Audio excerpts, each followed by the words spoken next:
In the meantime, though, we turn our attention back to the news headlines. Plenty to talk about. We've invited the ARN News team into the studio to give us their thoughts on some of the big stories of the day. So if you'd like to comment on any of them, please do exactly that. The Agenda. Get involved with Dubai Eye on Facebook. Sonal Rapuni Stu in the studio. Zach's with us, and we're joined by our friend and colleague Mohammed Suleiman from the ARN News Centre, who's going to join us to talk about some of the big stories the news team have been covering this morning. Good morning to you, first and foremost. Thanks for being with us. Thanks, Tom. Good morning. We've got a number of topics to get on to, but before we do that, I believe, well, thank you very much indeed for coming in the first place, because I believe you've been a little shaken this morning. Is there a good reason for that or not? Yes, I think I'm being stalked, or either that or YouTube can read my mind. So I logged into YouTube this morning with the intention of watching 3 videos. And as soon as I go on YouTube, all those 3 videos were ready and previewed for me to watch. And not only that, they were in the exact same order that I was going to watch them. And so I'm still a bit shaken by that, because I don't remember hinting to YouTube anytime that I wanted to watch these particular videos. But there I was in the morning, facing those videos right in front of me before I even typed anything onto the search bar. Don't tell me it was the highlights, the One Day International from yesterday. The T20 from yesterday, correct? Yes, that Sorry, was the T20. one. Okay, so that was one. The Irish Open highlights as well. There we go. Okay, so cricket and golf. And then there was something work-related as well. A little bit of work as well. So they've got you worked out, haven't they? They have. Imagine that, yeah. The YouTube algorithm has got you worked out. You don't need to be YouTube to predict that. No. Sonal Rapani could have predicted that as well. Yeah, exactly. It's extraordinary, isn't it? The ability that and it's the thing that gets me is this the way that they work out these algorithms, and when you get in, and it's where you go into other websites as well. You know, YouTube, you sort of expect it now because you've put a search in and whatever. It's when that information's been shared with, I don't know, double glazing from a company somewhere else, and as soon as that comes up and they've got your cricket highlights next to it or wherever, I mean, you know where it's safe out there on the internet. I think it's also Gmail as well, right? Because Gmail is linked with YouTube, so if you type in anything similar on Gmail, it'll give you a hint on YouTube as well to go and check that out. So we've worked it out. Our friend Mohammed is being watched by YouTube, Big Brother and all at the moment, as are we all. Let's start locally if we can, my friend. Let's go to the airports. They are busy at the moment. Record weekend for the airports, and the weekend just gone with a number of people leaving the country. But you've picked up on you and the rest of the ARN News team have picked up on a story about them welcoming passengers into the airports. Exactly. So the UAE has 14 spots across the country where people can fly in and out of. So these include airports, airstrips, airfields, basically anywhere registered that can welcome in an aircraft. So the GCAA says that they want to raise the combined capacity of the UAE's airports to more than 300 million passengers in the next 10 years or so. And they're doing this by investing 85 billion dirhams on expanding aviation infrastructure.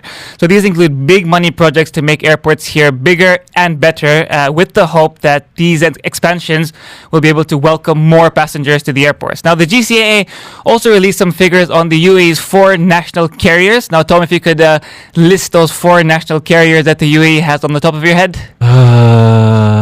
Emirates obviously being the biggest one. Etihad. Etihad is good. Yep. 2 more. Fly Dubai. Yeah, Fly Dubai is the third. And one more, Sharjah-based. Gulf. Air Arabia. All right, so these are the 4 national carriers of the UAE. And I've actually flown all 4 of them, by the way, so I can speak from experience. So the GCAA says that all 4 of these carriers have been adding between 4 to 5 aircrafts to their fleet every month. So currently they have around 500 odd planes between them, but the GCAA says that number will cross 530 by the end of this year. So the airlines currently have more than 300 aircrafts on order. So that number could really swell up in the next couple of years. It's extraordinary, isn't it? I mean, I know that this part of the world has done well to brand itself and deliver on the message of it being a hub, a passenger hub. And I think from conversations with Paul Griffiths and the rest of the team down at Dubai Airports, listening to what they've been saying here on the Business Breakfast, but also a number of the big bods from the airlines. One of the challenges is getting people out of the airport to take advantage of the activities and the tourism sites that are available here, because a lot of people are just getting to the airport, taking advantage of duty-free, spending their time in the airport rather than heading out, and there's the main challenge. So I suppose this is part and parcel of that. It is, and even when you look at what the RTA is doing here, there's a lot of expansions, a lot of new bridges being built around the airport. And like you said, many people are here just for a day or a couple of days and need to get out into the city and explore before they get their connecting flight out. I noticed a really interesting one when I was coming in on an Etihad flight a couple of weeks ago, and I was coming into Abu Dhabi airport, and they had one of those little things on the in-flight as you're coming in, and they basically just put a sort of infograph on the screen in front of you saying, if you've got 12 hours to spare, we can sort out a desert safari experience under the stars for you. If you've got 3 hours to explore, we'll get you down to the Sheikh Zayed Mosque to see that. And giving that sort of initiative and putting the sort of time code to it sort of made sense and maybe would convince more people. Absolutely. I mean, I remember when I was just stopping over in the Netherlands for a little bit. I only had about 8 hours, but the guys at the airport gave me a very easy to follow sort of guide. Where I could just sort of have a walking tour of the city, visit a couple of restaurants. And I did that. I only had about 6 or 7 hours until my flight. So yeah, definitely a way to get people out into the city a bit more always helps. And we've seen that change recently, haven't we, with these new executive decisions to try and encourage more and more people to take advantage of 24-hour visas and things like that, visas straight from the airport in order for you to explore. Because I suppose that's been one of the... It's interesting talking visas. I'm talking to a lot of friends at the moment who are desperate to get over to Russia to watch the England football game on Wednesday evening, and a lot of them, are willing to pay over the odds for tickets. Obviously, flights are going up as well. Accommodations through the roof over in Moscow as we speak at the moment. They're willing to do that because of the enormity of the situation. The one thing that's sort of holding them back is the visa process getting into Russia, which again is something. It's something of a shame, isn't it, in this day and age? But I understand the reasons for it as well, but especially for a big event like that, it remains to be seen. Right, let's move on to international news. We've gone from our local story. That one's available for you on the Dubai Eye 103.8 FM website, courtesy of the ARN News team. This one is there also. It's being updated and developed, not just here, but worldwide. What's the latest of the football team trapped in a cave in Thailand? Right, so the rescue workers are ready to restart the operation to rescue the remaining boys that have been trapped inside that flooded cave since June the 23rd. Now, we know that last night, 4 of the boys were brought safely from the cave. That means that 8 boys are still inside along with the coach who brought them there in the first place. Now, the divers know that they need to act quickly because they're scared that the water levels will rise again. There are fears that the mission will be ruined by monsoon rains, which are expected any day now. So I was just reading a report just before I came on air that they think that they have a 4-day window to get all the boys out. So just about 4 days to do that. So the mission was paused overnight for air tanks to be replaced, and now they're just waiting for the go-ahead to go back in and get the remaining boys out of there nice and safe. Extraordinary scene. I was watching this sort of back-to-back with the children last night.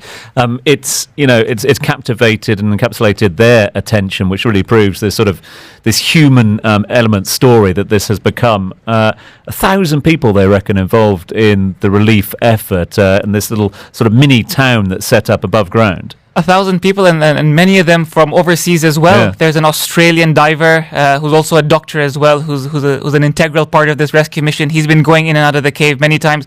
Obviously, one Thai diver died earlier this week as well, trying to get these boys out. So a lot of people involved, and I was actually just watching a live stream from the scene there, so I've been keeping my eyes on that, and there has been a lot of hustle bustle in that area. It's around 2 p.m. in Thailand right now, so hopefully that mission can get underway again as soon as possible. That's one of the international stories that the ARN News team are following up on. They're also keeping an eye on the shock resignation from David Davis over in the United Kingdom. He is the Brexit secretary. Well, he was until he resigned last night, completely out of the blue. What does that mean for Brexit? What does that mean for Theresa May? As I said, another of the international news stories that's being updated by the ARN News Centre.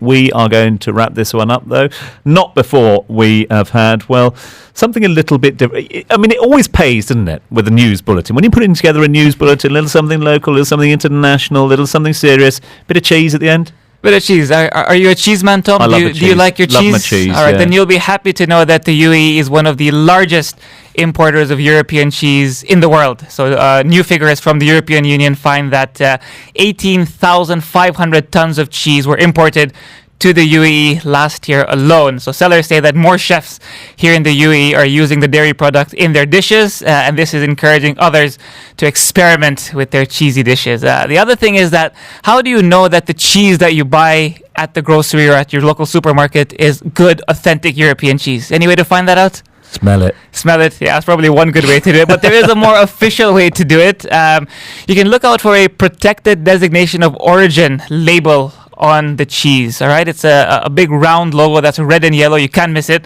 But if it has that particular logo on it, you know that it's very, very good. It's high quality cheese. Which is amazing, isn't it? I mean, I was reading these figures yesterday, making my eyes water a little bit. Not because of the smell of the cheese or anything like that, but more because of the numbers. And you go to brunches of a weekend, or you go to buffets around town, you see these extraordinary cheese displays, and you sort of ask the question, what are they doing with it after these displays? Is it going into other ingredients, or is it getting discarded? Beggars belief, the whole thing. But it does show there is an opportunity out there. We've seen and we've heard here on the show of people who are now harvesting oysters down in Dibba. We've heard of producers down in Abu Dhabi who have set up the UAE's first ever shrimp farm. We're hearing of producers all over the country developing foodstuffs for the local market. Surely there's an opening for a cheesemaker here. I'm sure there is. I mean, first of all, it's not a cheesemaker, it's a cheesemonger. Oh, very good. It's a cheesemonger. Right? I've become a cheese expert overnight. But yes, I mean, especially when you consider how many hotels there are here, how many brunches happen on a weekly basis, right? It's such a huge market for fine cheese over here. And you never know, Tom Urquhart could be your man for that. That's it. I'm going to don the white coat. I'm going to don the little the hats and all, and I will become Mr. Cheese, as if I'm not already. Mr. Cheesemonger. As if I'm not already. Talk cheese, might as well make it as well. Why not?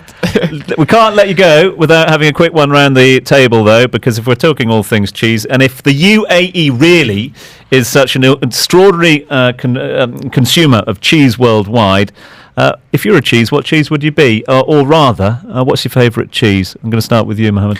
I'm going to go cheddar. You just can't go wrong with cheddar. Basic cheddar, yeah? Yeah. You don't mess around too much with the cheese. Yeah, mild? a little bit mild. Little bit mild, okay. Yeah, not too tangy, not burn the top of your mouth stuff, no? Okay. So you're Mr. Cheddar. I'm happy with that. We've got our own sort of like Ocean's 11 and 8 thing going on here, yeah? We're all Mr. and Mrs. So you're Mr. Cheddar. Zach, you are Mr.? I'd say Brie. Mr. Brie. Okay, so we've got Mr. Cheddar, Mr. Brie. What about Miss over there? Gruyere. Miss Gruyere. Gruyere. Hello. That goes very nice. We've got ourselves a little Hollywood cast going on, haven't we? Cheddar, Brie and Gruyere. And you're Mr. Monger? I can't be. I'll be Mr. Manchego. Okay, add a little sort of Spanish flair into proceedings. Mohammed Suleiman, thank you very much indeed to you and all the ARN News team. Thanks very much. If you'd like to follow up on any of those stories, make sure that you get involved by logging on to the website, clicking the news tab, and finding out all the latest. Or if you would like to be kept in touch with all of the developing news stories, all you have to do is download the ARN News app. It's free.